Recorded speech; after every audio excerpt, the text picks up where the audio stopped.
नमस्कार साथियों, जय हिंद। मैं सौरभ कुमार। और बीपीएससी की कार्य प्रणाली के खिलाफ जो आंदोलन चल रहा है और लगभग 57 दिन बीत चुके हैं और गर्दनी बाग धरना स्थल पर फिर एक बार से महाजुटान होने जा रहा है। और आंदोलन इसलिए हो रहा है क्योंकि अभी तक बिहार सरकार चुप है और जो कोर्ट में याचिका दायर है माननीय उच्च न्यायालय में, उस पर तारीख मिल रहा है।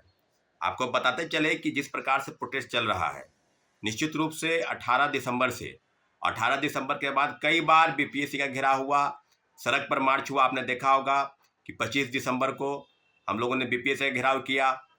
29 दिसंबर को गांधी मूर्ति, गांधी मैदान के पास लगभग 35 से 40 हजार अभ्यर्थी, प्रशांत किशोर जी अभ्यर्थियों के साथ थे और सब चीज़ों के ऊपर आपने देखा। उसके बाद फिर हम लोग एक और प्रोटेस्ट किए। उसके बाद फिर 30 जनवरी को प्रोटेस्ट हुआ।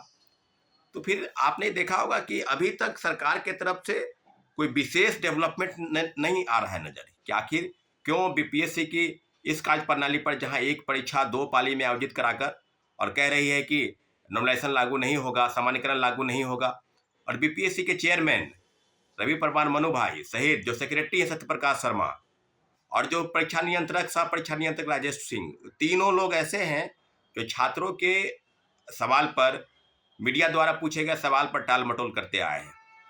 तो पूरी तरीके से व्यवस्था ऐसे बनी और इस पर लगातार सरकार के तरफ से जो प्रवक्ता हैं या जो नेता हैं एनडीए के, चाहे वो भारतीय जनता पार्टी के नेता प्रवक्ता हो या जनता दल यू के नेता प्रवक्ता हो, सब लोगों का कहना है कि राजनीति का शिकार हो गया, राजनीतिक दलों की घुसपैठ हो गई है, उन्हीं के द्वारा संचालित हो रहा है।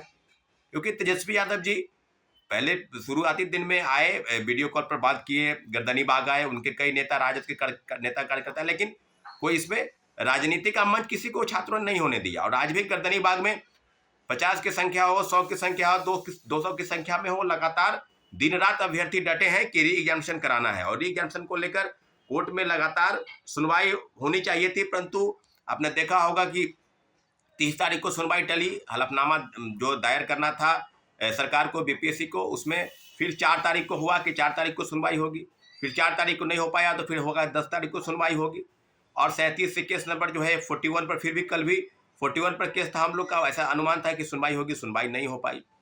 तो आपने देखा होगा कि जिस प्रकार से टाल मटोल चल रहा है लगातार सरकार की तरफ से, व्यवस्था की तरफ से। और जिस डेवलपमेंट की हम लोग बात कर रहे हैं वो है कि एक बहुत बड़ा महाजुटान फिर से सारे अभ्यर्थियों को, सिर्फ बीपीएससी दोबारा परीक्षा कराने को लेकर नहीं है, सारे परीक्षार्थी, चाहे वो रेलवे की तैयारी कर रहे हों, चाहे वो बैंकिंग की तैयारी कर रहे हों, चाहे एसएससी की तैयारी कर रहे हों, और सभी लोगों से लगातार आग्रह किया जा रहा है कि आप एक बार फिर से गर्दनी बाग धरना स्थल आइए। और धरना स्थल पर आने की जरूरत इसलिए है क्योंकि व्यापक तौर पर जो भ्रष्टाचार विभिन्न परीक्षा एजेंसियों में कंडक्ट कराने वाले, चाहे वो बीपीएससी हो, बिहार कर्मचारी चयन आयोग हो, बिहार टेक्निकल आयोग हो, बिहार जो केंद्रीय चयन पर्षद पुलिस की वो हो, बिहार पुलिस अवर सेवा आयोग जो दरोगा के वैकेंसी निकालती है वो हो, तो सभी जगहों पर व्यापक तौर पर भ्रष्टाचार जो है वो खेल चल रहा है। धांधली सेटिंग का जो प्रक्रिया है वो जारी है, क्योंकि जो मास स्टॉक हैं, जो मास लेवल पर जो स्टेक होल्डर हैं वो है छात्र। और बिहार में आपने देखा होगा कि कोई विशेष रोजगार धंधे नहीं है, ना कोई फैक्ट्री विशेष तौर पर लगी है। तो जो पैसे के उगाही है वो कोचिंग इंस्टीट्यूट, कोचिंग माफिया, शिक्षा माफिया, पेपर लीक कराकर इस प्रकार से, क्योंकि चुनाव में बहुत बड़े पैमाने पर पैसे की जरूरत होती है, तो कुल मिलाकर जो पैसे हैं वो यही इन्हीं सब चीज़ों से धन उगाही की जाती है ताकि व्यापक रूप से उसमें खर्च किया जा सके। और पूरी तरीके से अभी भी कई परीक्षाओं के पेपर लीक हुए, सरगनाओं की गिरफ्तारी नहीं हुई। और कई आपने देखा होगा कि इसके पहले बीपीएससी के रंजीत रजक जो डीएसपी बना, सिपाही से डीएसपी बना, उसके खिलाफ में चार्जशीट दाखिल करने में आर्टिकल अपराध इकाई कोर्ट में दाखिल नहीं कर पाई। तो आप समझ सकते हैं कि कितने लोग हैं।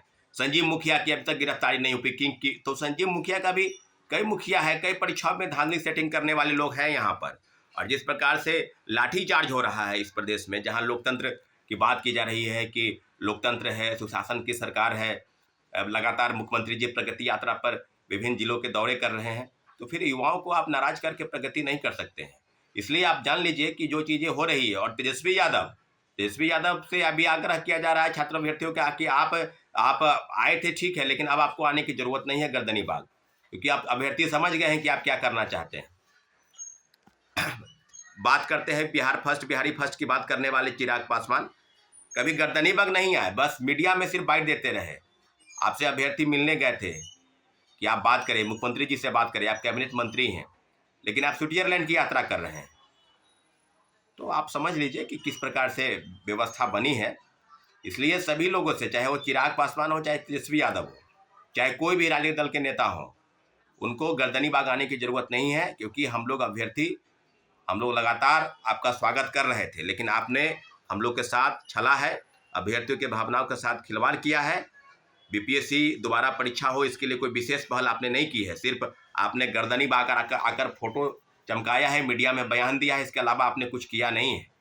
इसलिए सारे अभ्यर्थियों के तरफ से इन नेताओं को गर्दनी बाग धरना स्थल से दूर रखना। अगर आपको इतना ही अभ्यर्थियों का आपको हक है दिलाना है, तो आप विधायक के साथ आप विधानसभा में इस प्रश्न को उठाएं, आप बीपीएससी का घेराव करें, आप कहीं धरने पर बैठें, गर्दनी बाग में ही कहीं अलग धरने पर आप बैठें।